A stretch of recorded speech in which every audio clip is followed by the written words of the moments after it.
So now I'd like to introduce our first speaker, LauraAnne Furlong. So LauraAnne was actually one of the very first ever winners of an undergraduate award when we were known as the Undergraduate Awards of Ireland, Northern Ireland, and this is back in 2009. And since then, LauraAnne has forged a very successful career in academia. Following her PhD at the University of Limerick, she completed postdoctoral research in soft tissue mechanics at Loughborough University in collaboration with Nanyang Technological University, Singapore, and was subsequently appointed faculty in the School of Sport, Exercise and Health Sciences at Loughborough. In 2009, she was the first female recipient of the Gros Emerging Researcher Award from the International Society of Biomechanics in Sports for excellence in early career research. She returned to Ireland in August 2021 as a senior lecturer in sport and exercise biomechanics at the University of Limerick, and she's very kindly joined us from UL and is going to be presenting shortly. Thank you. No, thank you very much, Garrett, for that really kind introduction, and thank you very much to the team for extending the invitation to actually come to talk to you today. So just give me 2 seconds and we shall get ready to share this screen.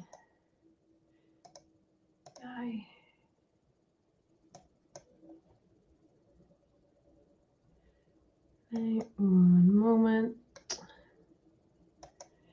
So, as Garrett very kindly gave me that really nice introduction, I am a senior lecturer in sports and exercise biomechanics at the University of Limerick now, having spent quite a long time in the UK at one of the biggest sporting universities in the world. So today I'm really going to try and give you a tiny snapshot of how musculoskeletal biomechanics, which is the area that I work in, how that can inform that chase for sporting excellence.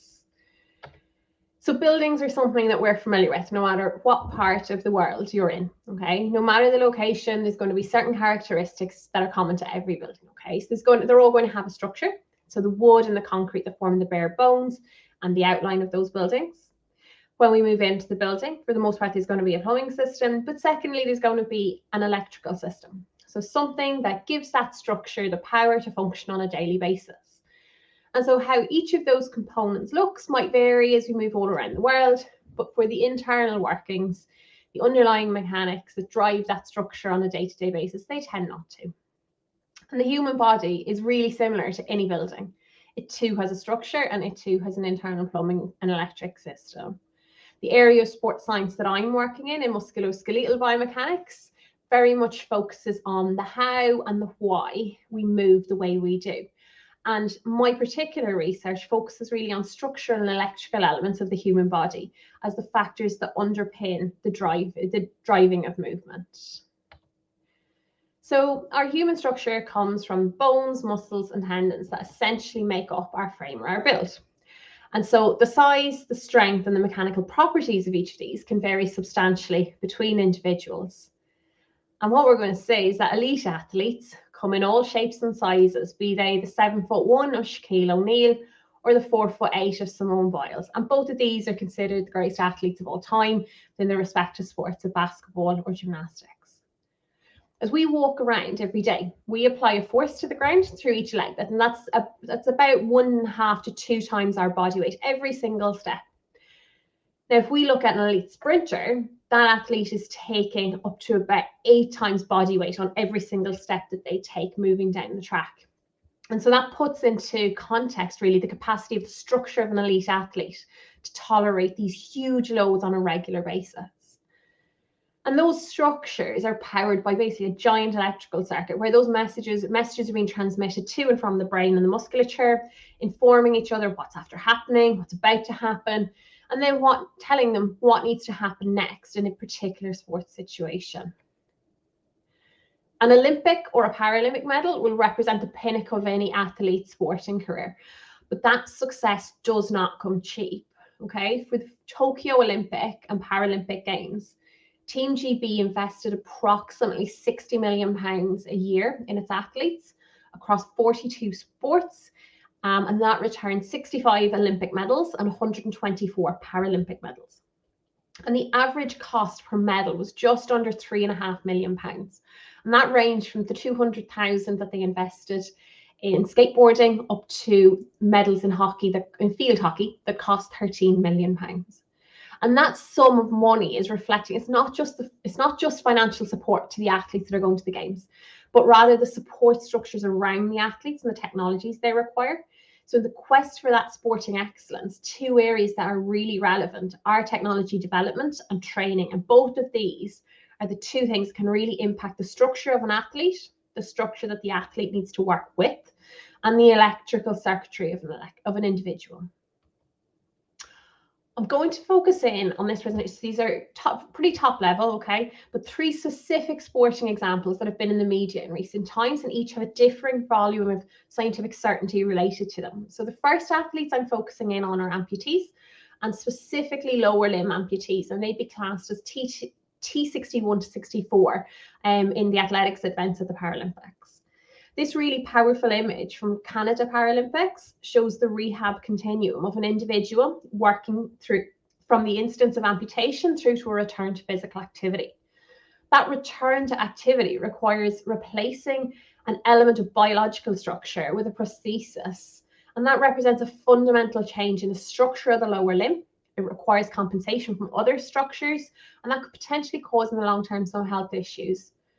Most athletes competing in sports such as sprinting or jumping will use a carbon fiber prosthesis, and that's been designed, it's basically biologically inspired engineering to mimic the spring-like behavior of the biological lower extremities during those activities.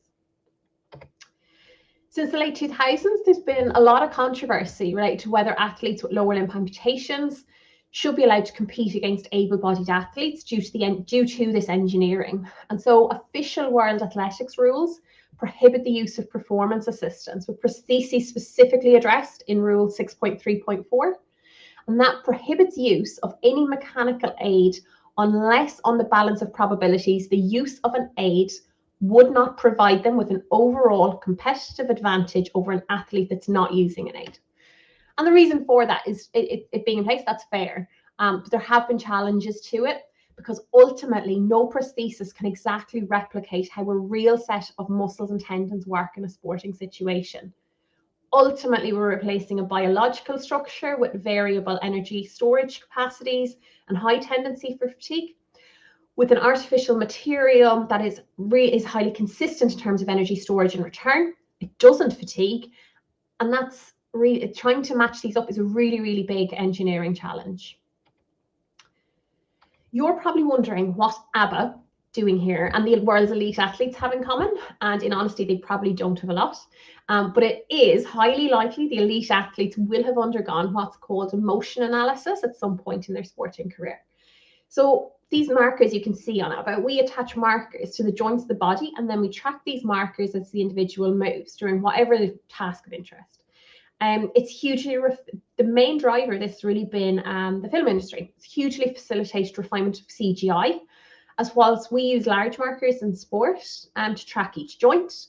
We can use tiny little markers as small as 2 millimeters to track the smallest of facial gestures to make movements more lifelike and more realistic. And so ABBA spent several days in a studio recording their digital avatars, which is now going to allow the group and them to go on a virtual real world tour. And in sport, this is one of the most common tools we have, okay? We can collect between 200 and 500 pieces of information from each marker every single second. If we're looking at force data, then we were getting about 1,000. And that's what our little reconstructed person would look like. And this is what some of our data output looks like. We know that the forces cause movement, and in the case of prostheses, how an athlete applies those forces can impact how that blade performs. And this athlete is Marcus Rehm of Germany, whose personal best of 8.62 meters in the long jump would be enough to earn him gold at every Olympic Games since 1992. So similar to sprint athletes such as Oscar Pistorius and Blake Leaper, Rehm wasn't allowed to compete at the able-bodied Olympic Games under Rule 6.3.4, as although he moves less efficiently starting off his run, he starts slower, he could jump more efficiently. So both the top able-bodied and amputee long jumpers both demonstrate they can both achieve high maximum sprint speed. They both apply higher forces to the ground. They're both more symmetrical compared to the other athletes in their able-bodied or amputee classes. But Ray, compared to an able-bodied, to the Olympic champion, he approaches the jump at about a speed that's 5% slower. He applies forces in the vertical direction of only around half, using a different movement pattern. And that movement pattern means that the energy absorbed and generated at the joints and the prosthetic is more balanced compared to that of the Olympic champion. And so that characteristic in particular can result in the amputee long jumper being able to jump further than an able-bodied counterpart, simply due to the presence of prosthesis, which violates Rule 6.3.4. As a result, he and no other amputee long jumper has been allowed to compete at Olympic Games. The work focusing on the role of how prostheses impact performance has been relatively clear over the last few years. So there's still much to look at. However, the decision-making processes have been quite clear-cut. Since the 4-minute mile was broken in 1954, there's been many significant sporting achievements by men and women all over the globe, but perhaps the most notable is the efforts of Eliud Kipchoge to break the 2-hour marathon, which he did in October 2019. It's one of the most, and this is one of the things I'm going to talk about now, is one of the developments out of that particular program of work. Interest in running footwear research has really exploded given the performance enhancing effects of the particular shoes that Kipchoge has been wearing. And these enhancements have led to world athletics changing the rules around what footwear is allowed to be used in competition. So athletes can no longer wear shoes with a stack height, and that's the height of the padding. At the heel, you can't have anything more than 25 mil if you're racing on the track, or 40 mil in a road race, such as this. So the 3D, the force and motion analyses that I mentioned now that were used with Marcus Rame and with ABBA, they've been heavily used in the development of these, they're quite controversial, the Nike Vaporflies and the Nike Alphaflies. So originally developed as part of the Nike Breaking 2 project in 2017. Prototypes were used at the Rio Olympics in 2016, and then they went to retail in 2017. The Vaporfly 4% are so called because trials had shown that in athletes, the use of the shoes reduced the metabolic cost of running by, on average, 4%.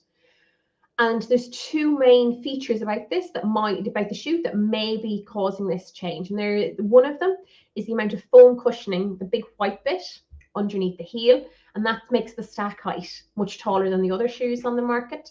But potentially also there's a carbon plate that runs down the middle of that shoe inside the foam. So researchers at the University of Colorado found these shoes, which use it's a very novel internal structure that we can see here on the right-hand side from the work of Laura Healy and Wouter Hoekhamer. It causes changes in how the ankle joint functions mainly, rather than at the hip or the knee. The changes in the metabolic cost appear to come primarily from the energy storage return in the midsole foam, but further changes were also observed from the lever effect that the plate has on ankle joint mechanics and the stiffening effect that the plate had on the metatarsophalangeal joint. And so we're kind of looking at the joint between your toes and the long bones of your feet.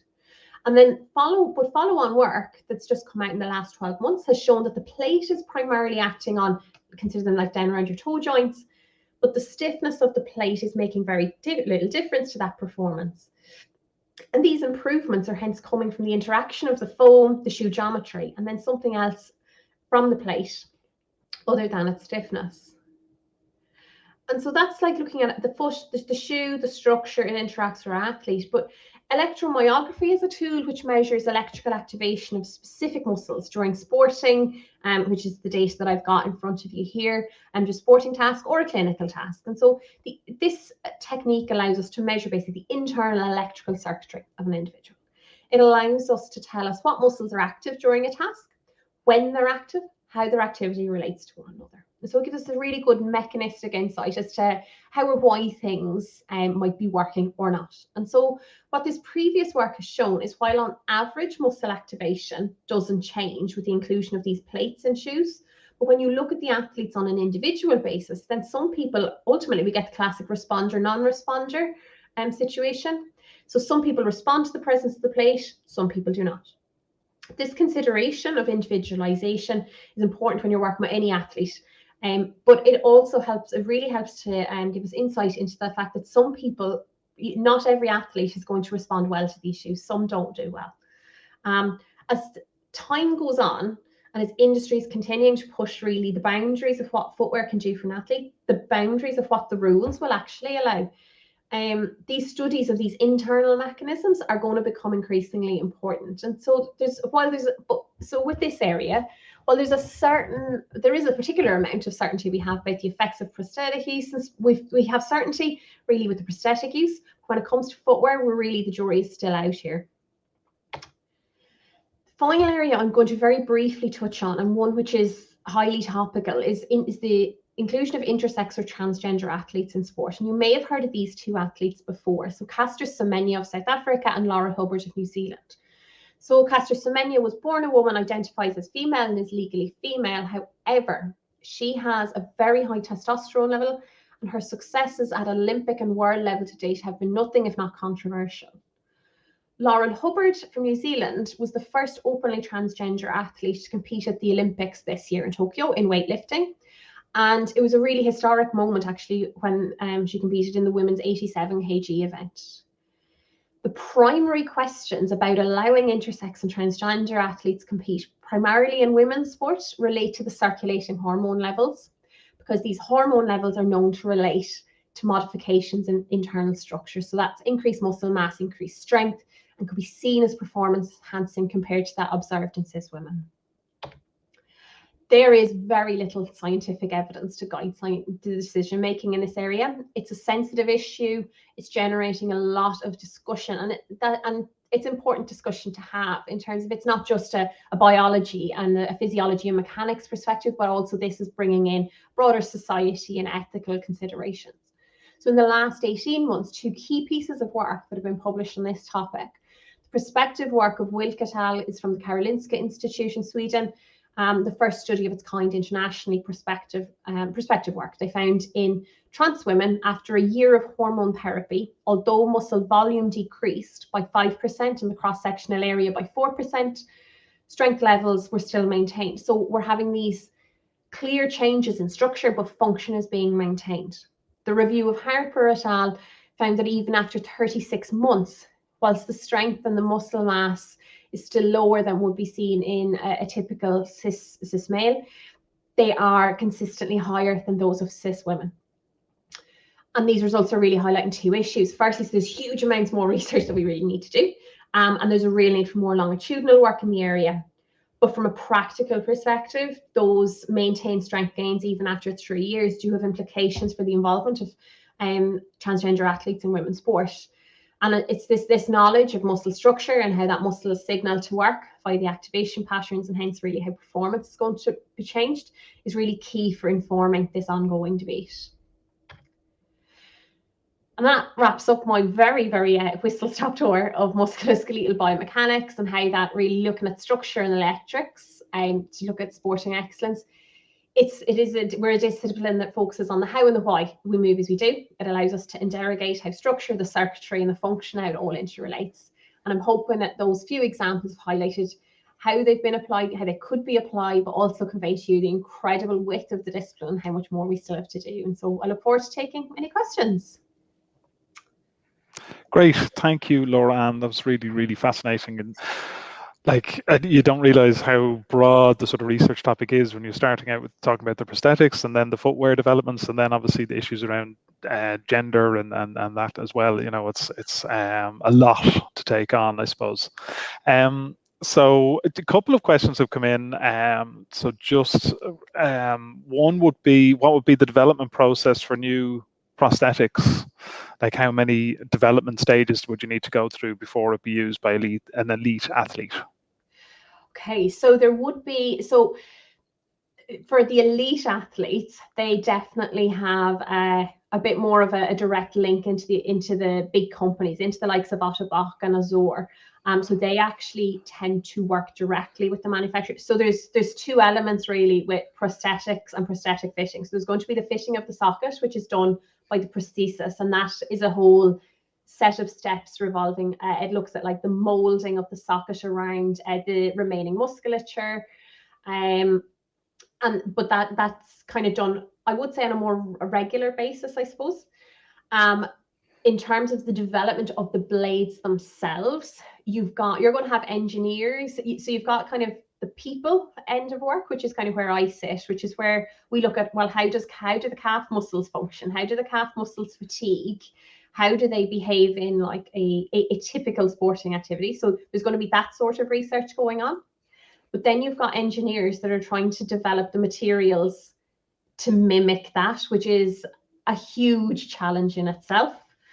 But then you've got the likes of Otterbach and Azure, will all have their own, they have their own big internal, they have their own research and development anyway. And within that, it's to take that, is you're actually going to be looking at the blade that I've shown you that Marcus Rame had. That will have been designed specifically for him. So you can have that, they come in different shapes, and two that are quite common are like there's a J shape and there's a C shape.